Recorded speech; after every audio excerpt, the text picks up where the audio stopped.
Graça e paz, eu sou o pastor Eliel Rosa e esse é o nosso programa Papo de Bíblia. O objetivo desse programa é apresentarmos a Palavra de Deus de maneira coerente, simples, didática, para que você possa aprender, para que você possa pesquisar e se aprofundar mais na Palavra do Senhor. Então você que está assistindo, já deixa o seu like aí, tá? Aperta o like aí, dá uma curtida. Aperta o sininho também que você vai ver aqui embaixo desse vídeo, para que toda vez que eu gravar o vídeo você receba as notificações das nossas publicações.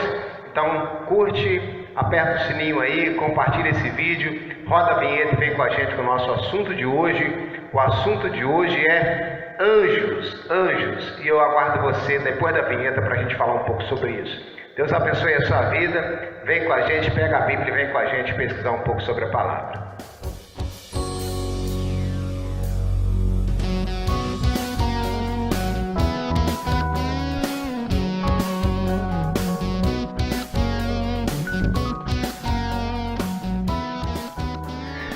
Depois da vinheta, estamos de volta aí com o nosso programa. Eu falei com você que o assunto de hoje que nós iríamos tratar era acerca dos anjos, tá? Anjos.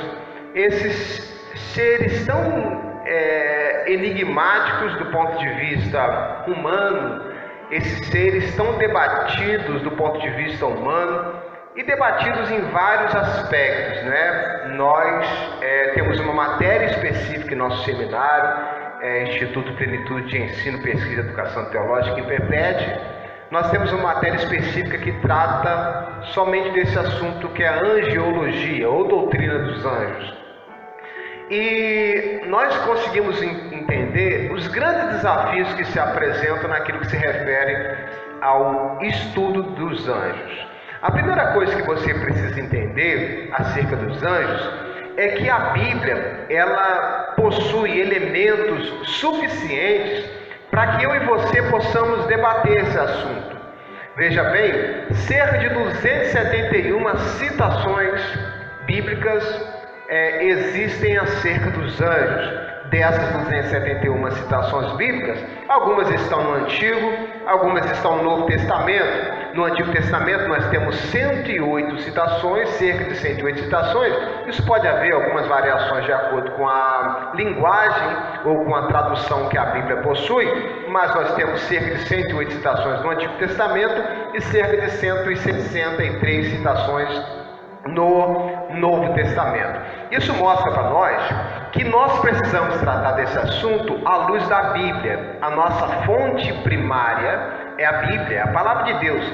E eu diria que até naquilo que se refere aos anjos, não pode nem se dizer que seja só a fonte primária, mas precisa ser dito que ela é a fonte única de estudo dos anjos. Porque nem a experiência pessoal, nem o dia a dia, nem qualquer outra coisa pode substituir a primazia da Bíblia naquilo que se refere ao assunto relativo aos anjos. Os anjos estão na Bíblia em vários aspectos, a importância deles aparece na Bíblia em vários aspectos. Por exemplo, nós temos na Bíblia os anjos aparecendo para Maria, nesse texto que você está vendo aqui agora. Quando Maria estava prestes a ganhar ou a engravidar de Jesus, o anjo aparece para ela. Nós temos na Bíblia os anjos aparecendo para Zacarias, né? E quando Zacarias tem aquela visão, e é interessante que nesse texto de Zacarias situa o lugar onde o anjo está, o que mostra que realmente ele estava naquele contexto. Não se tratava de um sonho, alguma coisa nesse sentido, mas o anjo estava naquele contexto, porque Zacarias situa exatamente a posição que ele estava dentro do templo. Nós temos na Bíblia várias aparições de anjos, o que mostra a importância desses seres naquilo que nós podemos entender como sendo um trajeto bíblico, naquilo que nós podemos dizer que é o trajeto de um cristão. Os anjos possuem aí sim a sua grande importância.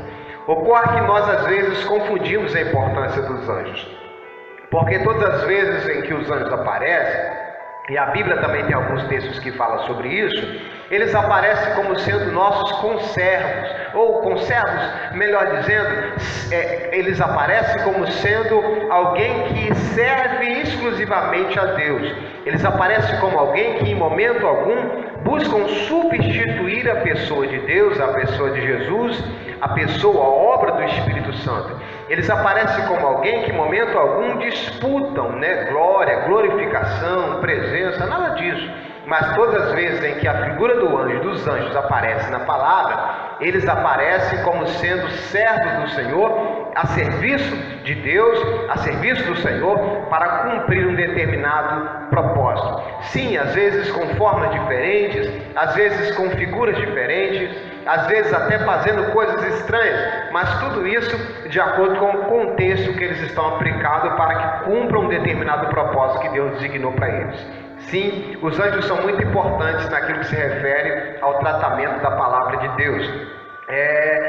Eles são em alguns momentos tratados de maneira errônea, conforme Paulo mesmo vai citar na carta aos Colossenses. Sim, às vezes os homens cultuam anjos e fazem aí até culto aos anjos, mas nós sabemos que a Bíblia nos ensina que esses seres são importantes e precisam ser entendidos da maneira correta. E a primeira coisa que você precisa entender com relação aos anjos é de onde eles vieram, como se deu a aparição dos anjos. A Bíblia, ela nos dá algumas pistas com relação ao aparecimento dos anjos, com relação ao surgimento dos anjos.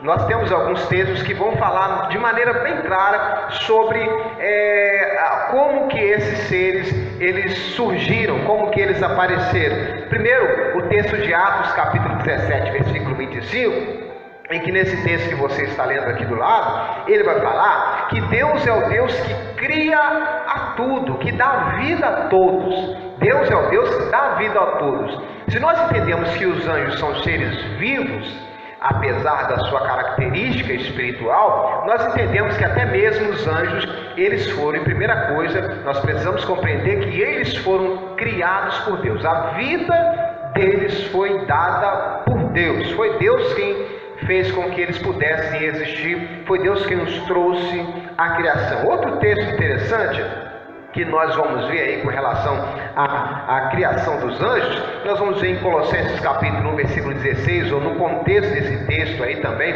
sobre Deus criando tudo, Deus dando vida a principados, a potestades, a dominações, ou seja, tudo o que tem vida, tudo aquilo que tem fôlego, isso foi criado. A semente da vida é o Senhor, a semente da vida é Deus. Então, assim como a semente da vida é Deus, foi Deus quem criou os anjos, foi Deus quem deu vida aos anjos. E também o Salmo 33, versículo 6, entre outros textos, também vai ter Neemias, mas o Salmo 33, versículo 6, que você está vendo aqui, está falando que Deus criou o exército dos céus. O exército dos céus, nós compreendemos esse texto como sendo também o exército dos anjos, que foram criados por Deus. E aí a gente pode compreender a vida em 4 esferas. E eu queria que você observasse isso nessa nossa conversa teológica, nesse nosso papo de Bíblia. A Bíblia vai apresentar a vida em 4 esferas.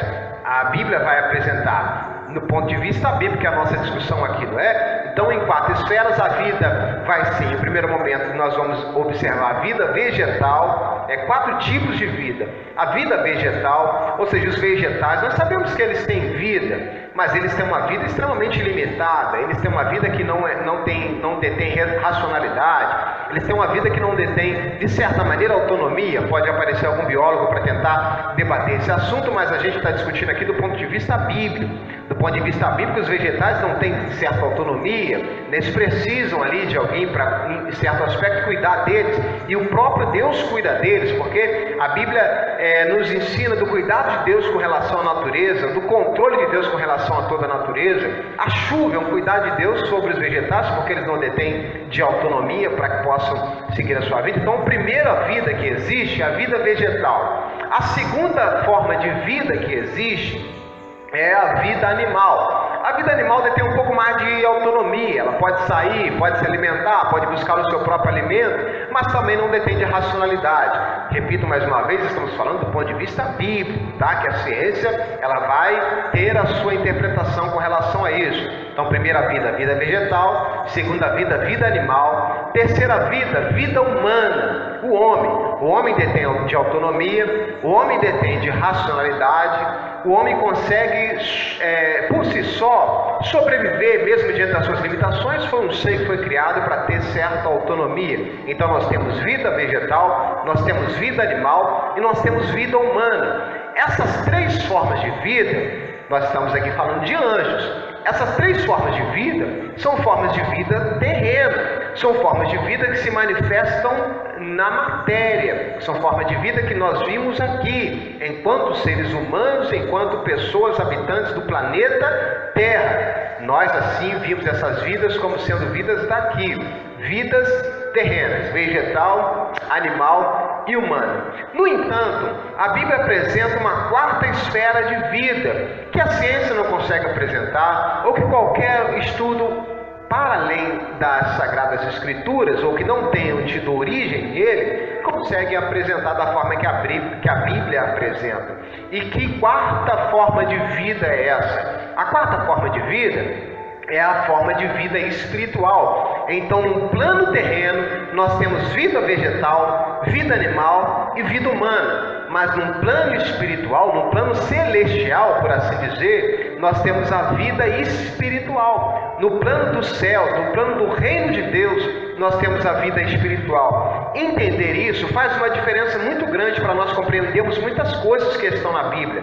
Veja bem, quando Jesus chega para o jovem, para aquele rapaz em João capítulo 3, Jesus vai dizer para ele assim: é preciso que você nasça de novo. O que Jesus estava querendo dizer para ele? Jesus estava dizendo para ele que era necessário que ele se desprendesse da vida terrena, naquele instante, para que ele começasse uma nova vida. E essa nova vida, ela começa só com um novo nascimento. Que nova vida é essa que Jesus está falando? Jesus está falando da vida espiritual, uma vida que é reconhecida no plano dos céus, no plano celestial. Em João capítulo 4, versículos 23 e 24, Jesus vai dizer assim: o Pai está em busca dos verdadeiros adoradores que adorem ao Pai em espírito e em verdade. Esse adorar em espírito é um adorar no plano do reino celestial, é um adorar no plano espiritual, no plano dessa quarta vida, num plano novo, num plano em que você consegue ter contato com Deus. Isso é interessante,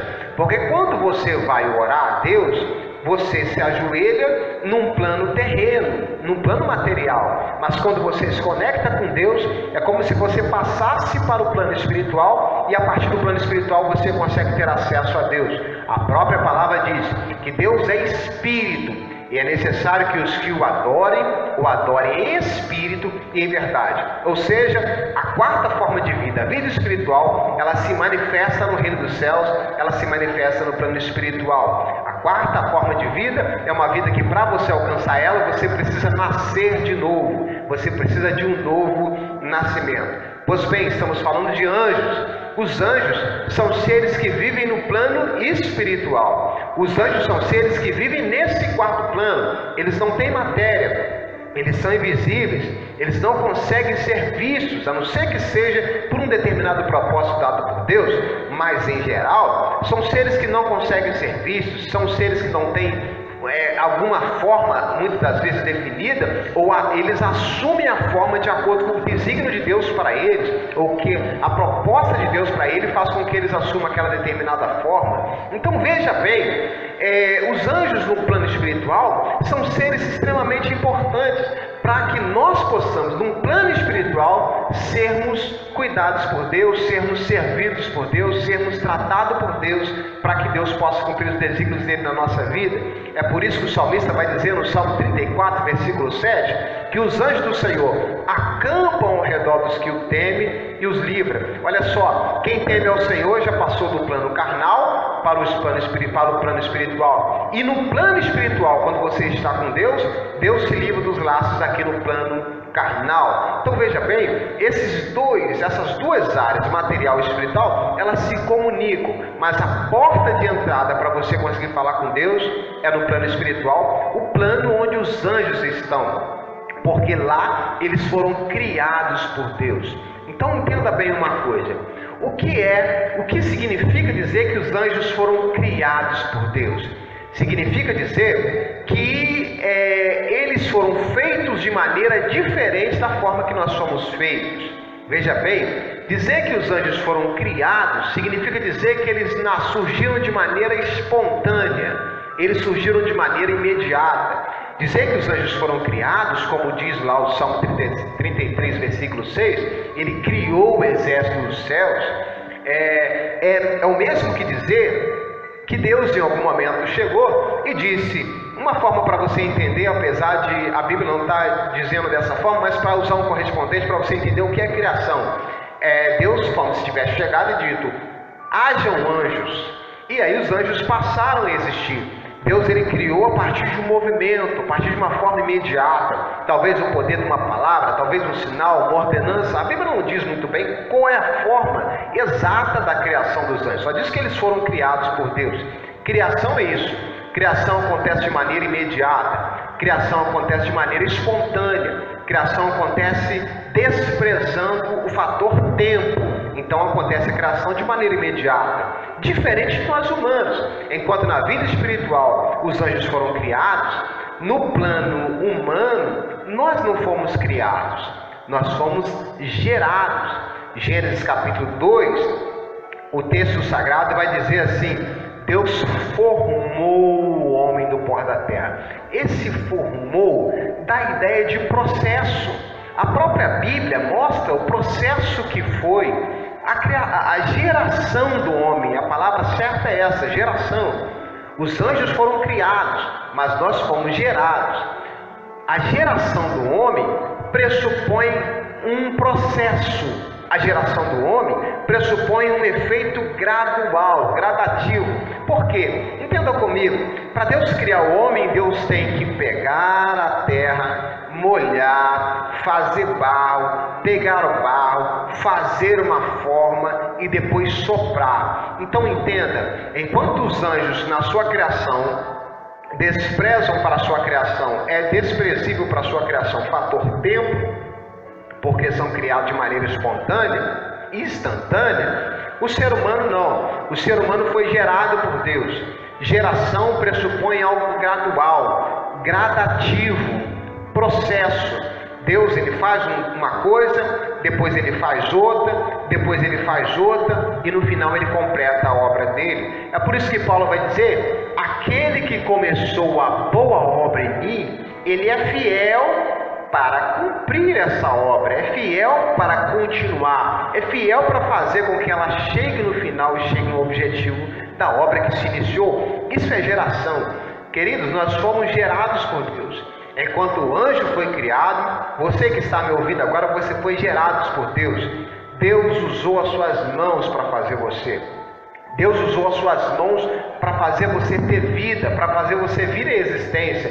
Então veja bem, às vezes nós colocamos importância nos anjos que eles têm que ter. Nós não desprezamos a importância dos anjos, mas desprezamos a importância de nós, seres humanos, enquanto geração de Deus, enquanto geração do Senhor.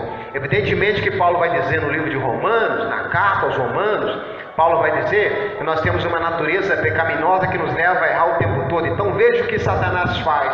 Satanás pega a geração de Deus, que é pura, que é limpa, porque em Gênesis vai dizer que viu Deus o que tinha feito e viu Deus que era bom. E essa palavra bom tem todo um significado teológico de perfeição. O que Deus faz algo que era bom, que era o ser humano, mas Satanás contamina a geração do homem, de maneira que para que você agora consiga voltar a ser alguém que reflete como espelho a glória de Deus, conforme Paulo mesmo vai dizer, para você voltar a ser essa pessoa que reflete a glória de Deus como espelho, como em um espelho, você precisa estar conectado com Ele no plano espiritual. Veja como os anjos e os homens, eles se comunicam o tempo todo. O plano humano com o plano espiritual, o plano terreno com o plano espiritual, eles se compartilham, eles se comunicam todo o tempo.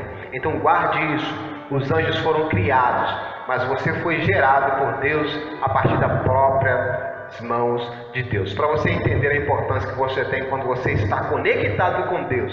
Se você não está conectado com Deus, você está conectado com o mundo, você é alguém desprezível. Mas quando você se conecta com Deus, você vai viver nessa dualidade. Quanto ser humano você é desprezível, mas quando você se conecta com Deus, você é alguém que reflete a glória de Deus, reflete o tamanho de Deus. Então veja, o inimigo nas obras da carne busca fazer você ser alguém desprezível, mas o Senhor, com as obras, com os frutos do Espírito, faz com que você seja alguém melhor a cada dia, para que você possa morar no céu. Isso nós estamos falando de anjos, diferença do plano dos anjos, diferença do plano terreno, do plano carnal. Para não ficar muito longo para encerrar, eu fico imaginando também o texto que está em Daniel capítulo 7, versículo 10, e também Apocalipse capítulo 5, versículo 11, porque nós passamos a viver uma vida olhando para essa nossa questão de miserabilidade, de fraqueza, de contaminação. Nós passamos a viver uma vida na qual temos muito medo, né? Nós temos medos, nós temos questões que nos afligem, que nos fazem ficar apavorados, desesperados, mas eu quero usar os anjos para poder tentar trazer um exemplo para você em cima desses seres tão especiais, porque em Daniel 7:10 e Apocalipse capítulo 5, versículo 11, o texto sagrado vai dizer que Deus criou milhões e milhares de anjos. O que isso quer dizer? Isso quer dizer, queridos, que existem no céu milhões de anjos que foram criados por Deus, que é o sumo, que é o grande, que é o general, o comandante desse exército, que é aquele que detém toda a honra, glória e majestade, merece todo o poder. Esse Deus criou milhões e milhares de anjos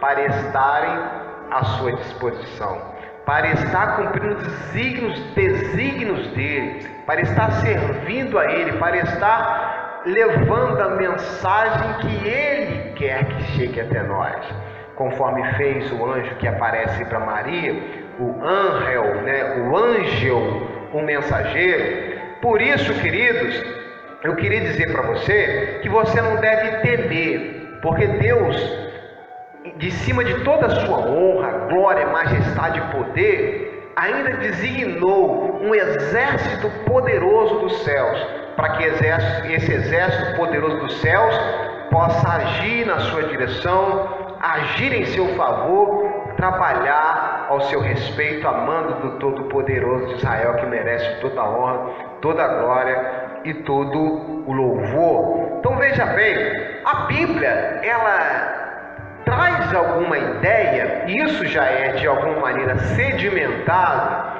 já é considerado por, digamos, grande maioria dos cristãos, sejam de várias denominações possíveis, sejam de várias linhas teológicas diferentes, mas já está sedimentado que terça parte dos anjos se rebelaram contra Deus, e essa rebelião contra Deus fez com que esses anjos pudessem cair, os anjos caídos. Existem alguns textos bíblicos, apesar desse tema ser muito debatido, assim, muito melindroso para ser tratado, porque não são colocados de maneira muito expressa na palavra, são construídos a partir de uma série de entendimentos de alguns textos, mas entende-se pela maioria que terça parte dos anjos se unem a Lúcifer ou a Satanás, aquele que a Vulgata Latina para se chamar de Lúcifer, né? Será unido a Satanás,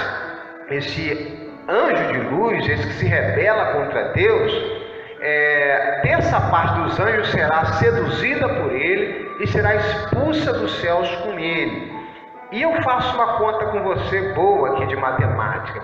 Se em Daniel 7:10 fala que Deus criou milhões e milhares, que existem milhões e milhares de anjos, se Apocalipse 5:11 também fala a respeito desses milhões e milhares de anjos, nós entendemos que uma terça parte deles se tornou mal, optou pelo mal. No momento da sua liberdade de escolha, alguns vão entender que a liberdade de escolha se cessou, alguns vão entender que não, isso depende da sua linha teológica aí, mas veja bem, uma terça parte dos céus, dos anjos caíram. Se uma terça parte dos anjos caíram, eu preciso dizer para você que o dobro de anjos, de exército, o dobro de anjos continua lá em cima. Terça parte significa dizer que se eu pego 3 e eu derrubo uma cai, eu continuo ainda com 2 lá em cima, o dobro dessa que caiu. Isso significa que existe um exército trabalhando em seu favor que é muito maior, ou é o dobro, é 2 vezes o exército do mal que tenta destruir. E muito mais do que isso, esse exército que ficou nos céus não é comandado por Lúcifer, não é comandado por Satanás, mas esse exército que ficou nos céus é comandado pelo grande general desse exército, o Senhor dos Senhores. Ele é o general desse exército. É nele que é estabelecida a sua vitória, é nele que é estabelecida a sua vida, é ele quem coloca os anjos para trabalhar em seu favor. Então entenda isso, para de ter medo, para de se preocupar demasiadamente, para de ficar aterrorizado com as ações do mal. Você só precisa estar num plano espiritual ligado a esse exército dos céus que atua e que trabalha em seu favor. E Deus vai colocar esse exército, esse grande general, vai colocar esse exército para trabalhar na sua direção, para trabalhar em seu favor, na direção da sua vida, porque esse exército é importante, mas toda honra, toda glória e todo louvor e o domínio pelos séculos dos séculos está nas mãos do grande comandante desse exército, que é o nosso Senhor Jesus Cristo. Deus abençoe a sua vida. Nós vamos aí daqui a outra ocasião com mais um vídeo. Se gostou, dá um like, curte aí, me ajuda aí no nosso canal. Aperta o sininho aqui para receber notificação de vídeos que vão chegar. E nós ficamos por aqui, crendo que você está abençoado, porque o comandante, o grande general, tem um exército à sua disposição para trabalhar e para acampar em seu favor. Fique com Deus, fique com essa palavra. Até a próxima com o programa Papo de Bíblia, em nome do Senhor Jesus.